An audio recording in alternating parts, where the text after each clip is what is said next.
ఈరోజు మనం వచ్చేసాం ఆచంట గ్రామంలో ఉన్న శ్రీ రామేశ్వర స్వామి ఆలయానికి. కొన్ని లక్షల సంవత్సరాల నుంచి శివుడు ఇక్కడ అభిషేకాలు అందుకుంటున్నాడు అన్న విషయం మీకు తెలుసా? అవును, మీరు విన్నది నిజమే. మనం చాలా పుణ్యక్షేత్రాలు చూస్తుంటాం. అక్కడ 200 సంవత్సరాలు 300 సంవత్సరాలు అనుకుంటూ ఉంటారు. శ్రీరాముడు త్రేతాయుగం నాటికి ముందే ఇక్కడ శివుడు ఉద్భవించాడు.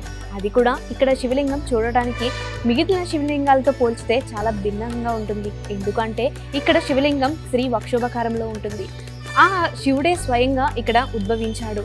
దీని వెనకాల స్థల పురాణం ఉంది. అయితే శ్రీరాముడు బ్రాహ్మణ హత్య చేశాడు అన్న బాధతో అన్ని చోట్ల శివలింగాలను ప్రతిష్ఠింపు చేస్తూ ఉంటాడు.